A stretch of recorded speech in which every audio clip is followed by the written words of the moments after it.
எல்லாருக்கும் வணக்கம். இன்னைக்கு நம்ம செய்ய போகிறது என்னன்னா வெண்டைக்காய் பொரியல். வெண்டைக்காய் பொரியல் எப்படி செய்யறதுன்னு பார்ப்போம். ஃபஸ்ட்டு நம்ம ஒரு 3 டேபிள் ஸ்பூன் எண்ணெய் ஊற்றிடுவோம். எண்ணெய் காஞ்சதுக்கப்புறம் நம்ம கொஞ்சம் ஒரு அரை டீஸ்பூன் கடுகு போடுவோம். அதுக்கப்புறம் கொஞ்சம் உளுந்து பருப்பு, கொஞ்சம் கடலை பருப்பு,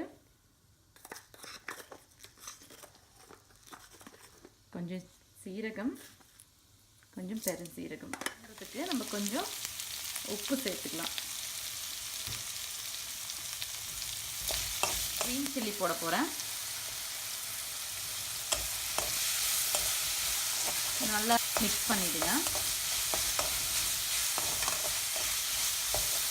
இது நல்லா மிக்ஸ் ஆன உடனே நம்ம கொஞ்சம் நறுக்கி வச்சுருக்க பூண்டு ஆட் பண்ண போகிறோம். ஓகே, இப்போ நம்ம இந்த வெங்காயம் நல்லா கொஞ்சம் நிறம் மாறிடுச்சு.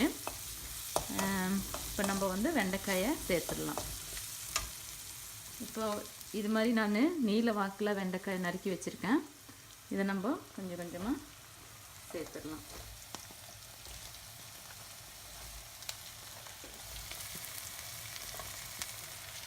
இது இப்போ ஒரு அரை கிலோ வெண்டைக்காயாக இருக்கும். இது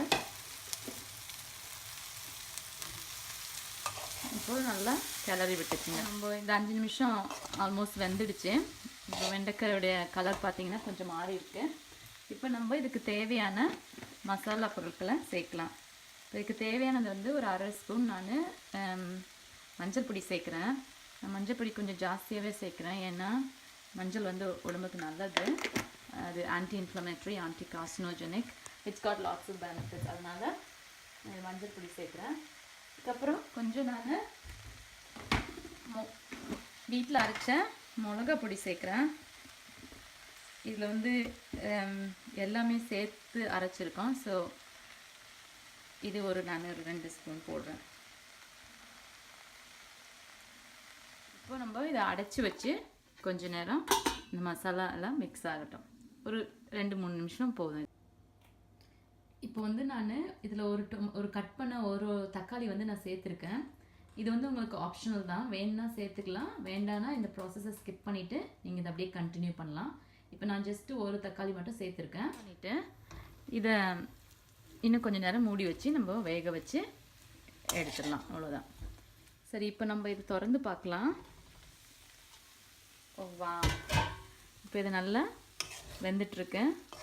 இப்போ உங்களுக்கு சுவையான வெண்டைக்காய் பொரியல் ரெடி ஆகிடுச்சு. இப்போ நம்ம இதை ஒரு பாத்திரத்தில் மாற்றிடலாம்.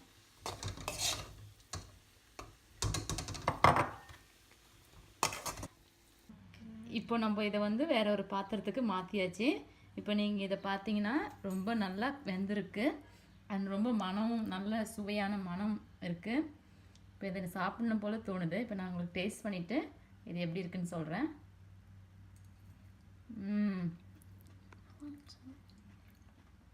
இது எல்லாமே ரொம்ப பெர்ஃபெக்டாக வந்திருக்கு. இது காரம், உப்பு, இதோட சுவை அடிச்சுக்கவே முடியாது. இதை நீங்கள் சாதத்தோடையும் சாப்பிட்லாம், வெறும் சாதத்தோட பிசைஞ்சு சாப்பிட்லாம், இல்லை சாம்பார் சாதம் வச்சுட்டு இதை ஒரு சைட் டிஷ்ஷாகவே இதை நீங்கள் சாப்பிட்லாம். இதை நீங்கள் செஞ்சு பார்த்துட்டு எப்படி இருக்குதுன்னு உங்கள் கமெண்ட்ஸை எனக்கு போஸ்ட் பண்ணுங்கள்.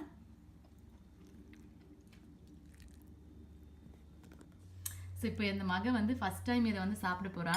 அவள் இந்த மாதிரி வெஜிடபிள்களும் இது வரைக்கும் சாப்பிட்டதில்லை. இதை உங்களுக்கு டேஸ்ட் பண்ணிவிட்டு அதோட டேஸ்ட்டை பற்றி இப்போ சொல்ல போகிறா. ஃபஸ்ட் டைம் எனக்கே இது ரொம்ப ஷாக்காக இருக்குது அவள் சாப்பிட போகிறது நினச்சி. சரி, பார்த்தீங்கன்னா இது என் மகன் டேஸ்ட் பண்ணி முடிச்சுட்டா. அவளுக்கு ரொம்ப இஷ்டம் ஆச்சு. அவளும் சேர்ந்து இதை சாப்பிட்டே முடிச்சுட்டுனாங்க. இதை நீங்கள் எல்லாம் வீட்டில் ட்ரை பண்ணுங்கள், என்ஜாய் பண்ணுங்கள். இந்த வீடியோ வாட்ச் பண்ணதுக்கு ரொம்ப நன்றி. பிடிச்சிருந்தா லைக் பண்ணுங்கள், ஷேர் பண்ணுங்கள், சப்ஸ்கிரைப் பண்ணுங்கள். தேங்க்யூ.